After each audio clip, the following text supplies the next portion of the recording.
Mental Connellingus. What is that? You will have to find out. It is a practice I use and it works wonders. It works for my friends and I'm very confident it will work for you if you give it a chance. Like I said, I'll talk about it towards the end of the video.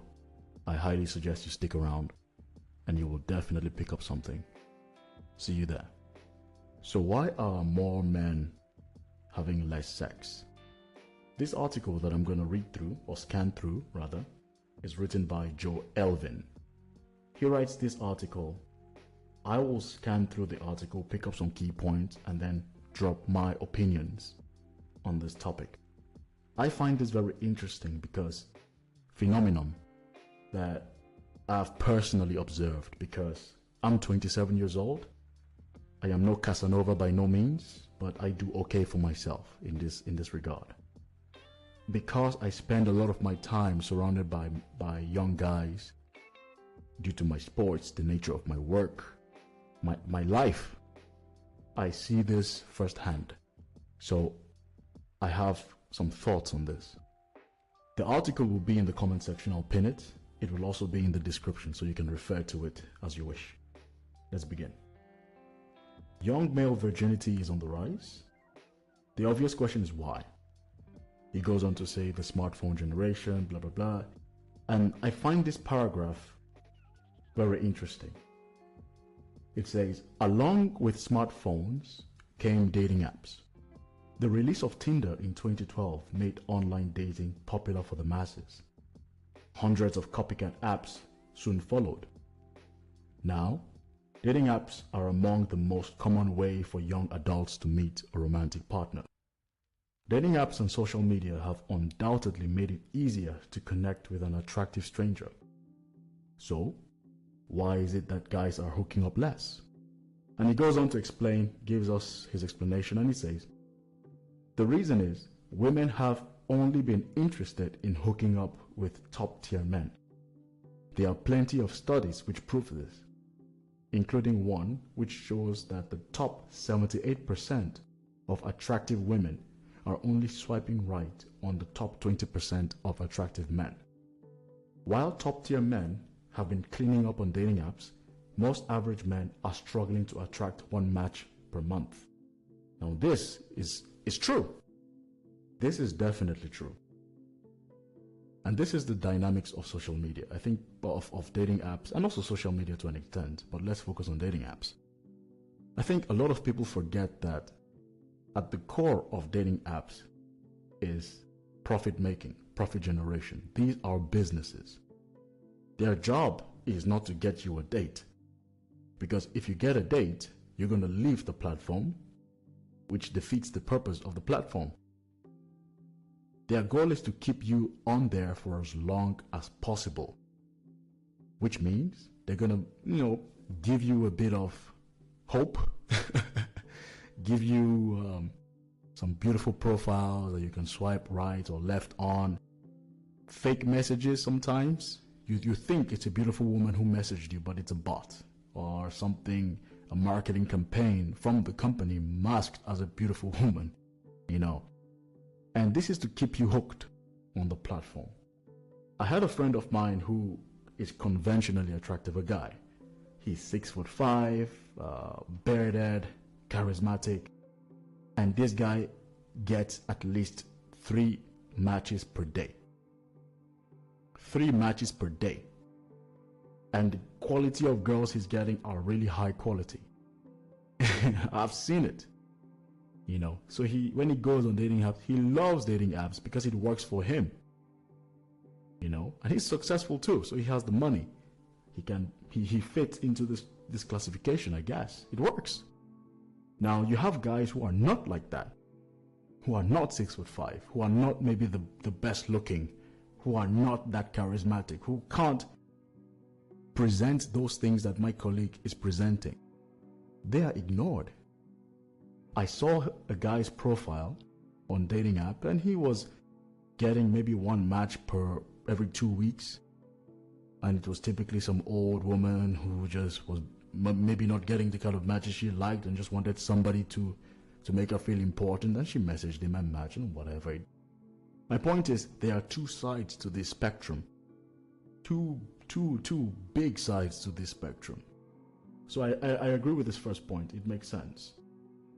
And his second point is, men are becoming less masculine. And this is a big point that I absolutely agree with. A lot of men are not masculine anymore, especially Western men. Now, I get it. Be free, be whoever you are. But whether you like it or not, there is something attractive about a man who is masculine. Now, what I mean by masculine, I don't mean you are unnecessarily aggressive, you are not unnecessarily rough to people. Masculinity means you put yourself through challenges. You test yourself. You take care of yourself. You take responsibility for yourself, for people. You take good care of your physical self as well, because that's a big indicator of your masculinity. I'm not saying you have to be a bodybuilder, but make sure you look like a guy who does things, who lifts weights, who works hard, who goes running, who does push-ups, who looks like he can take charge of things physically when it needs to be done. I see a lot of guys today when I'm walking down the street, they cannot maintain eye contact. You look at them, they look at you, they put their face down, they take out the phone to cover themselves. They can't stand confrontation. They avoid confrontation. They walk in groups of 4 or 5 and then they talk. When they're alone, they're quiet. They avoid sports that test their masculinity. You know, everybody is going online now to play video games, which is okay. I guess that's good in moderation. But do not neglect the beauty of playing soccer, of getting tackled, playing goalie, diving for that football and hitting it and making a nice crucial save for your team. Teamwork, collaboration, competitiveness. I play American football. One of the reasons why I play American football is because of that. It brings out my raw animalistic tendencies to win. I'm a defender. I tackle people. It's my job to make sure the guy running with that ball does not go past me. I tackle him hard. As a result of that, I am competitive, I am fearless, I am courageous, I am confident, I make moves. If I make a mistake, I get back on my feet. That's what feeds into your masculinity. And a lot of it now is declining, I have to say. Confidence is a big one. Confidence. There is a big decline in confidence. I am naturally confident. I can walk down the street, I can talk to anybody, I give you a smile, I say hello to you, and I will try to strike up a conversation. Without alcohol, without drugs, without any stimulant. A lot of young guys nowadays are not confident. They lack confidence because they've been coddled. You grew up in a society that protects you, puts bubble wraps around you from the get-go, so you don't know what to do when you're challenged. You know? So men are becoming less masculine, especially in the West. So this is a very good point. His other point is women are becoming more independent. And he says, women are now outnumbering men in college. More women are thriving professionally. In spite of this, most remain unwilling to settle for a man who earns less than them. Then, there is the third wave feminism, teaching average women that they deserve nothing less than a rich and handsome Prince Charming. With all these ingredients creating the modern dating market, you might start to wonder how there's not more men who can't get any action. This is a good point. I mean, women becoming independent is a good thing, in my opinion. Get your money, work hard, prove yourself in the world, and chase your dreams. I definitely agree with that. But this also affects the way a lot of women see dating. Because in general, are there going to be exceptions? Yes. But in general, women typically prefer men who are more than they are. Yes, I know somebody's not going to like this, but you know deep down this is the truth. You like a man who's taller than you, you like a man who makes more money than you, you like a man who does more things than you. It's attractive. I had a conversation with a friend of mine who, she's very equality driven, men and women are equal. And then we got to the topic of dating, and even she said, I prefer a man who makes more than I do. Now, what does that mean for guys, right? Not every guy is going to be six figures earning. Not every guy is going to be a multimillionaire. It takes a lot to get to that level. Most men start reaching their peaks at 30s to 40s to 50s. That's when you really, really get into your groove of things. You do not become a multimillionaire at 22. That's rare. Very rare. Okay, so most of my female friends are very successful, yes, and they have the same standards. You know? They have the same standards. I don't know. I don't know the answer. I don't know. I guess for men to become rich. But yeah, it is what it is. It is what it is. I don't have the answer. I'm not going to tell women to not be independent anymore. I mean, I'm just going to tell you yes.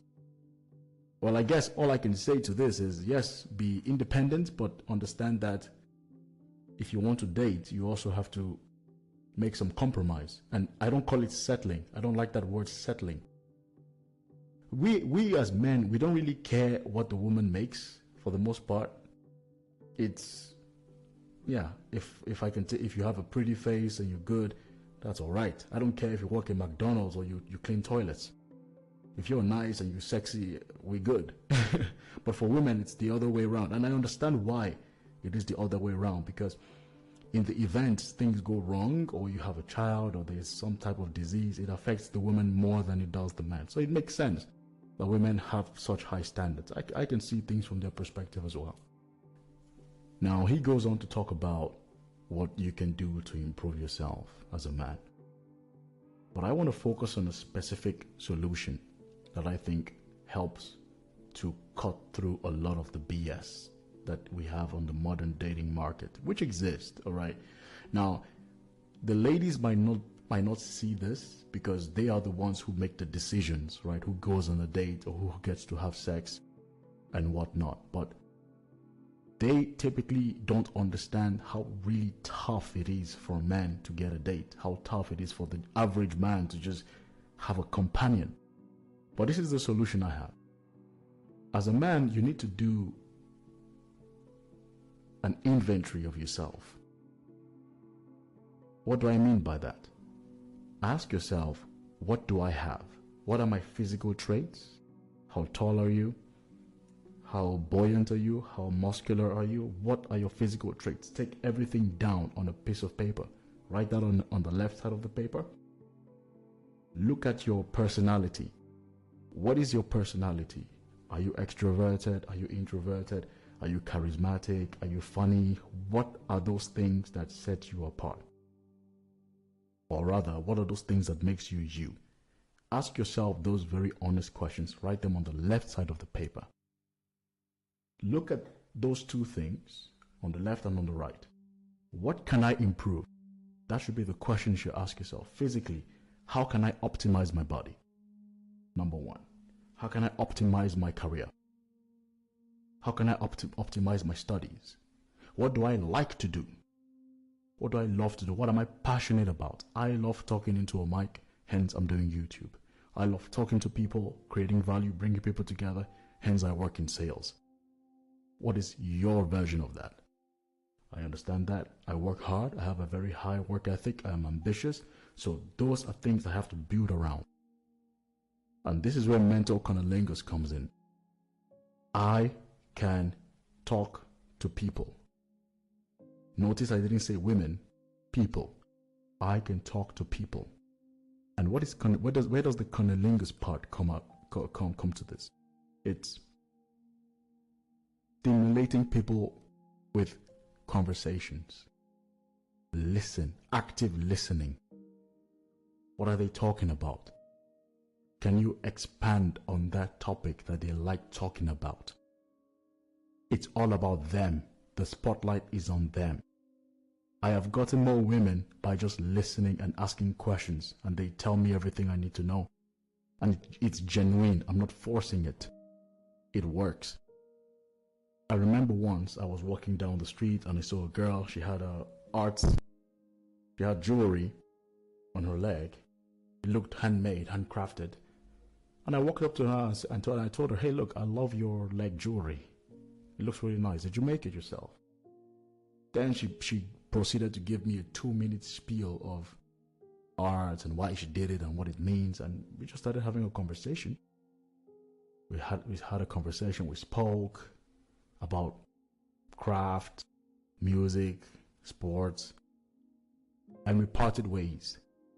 And anytime we see each other, it's polite, it's nice. It started with that. Listening and finding a spark. That is mental conilingus, and you can do it too. It's not impossible. It's not something that you have to pay for. Okay? You can do it. You're not doomed. There are billions of women in this world. You have at least 100 women that will like you. Improve yourself. It's a process. It's a journey. It's not a one-off. I'm also improving myself. I'm not there yet. I'm far from it. But we can adapt. We can adjust as we go.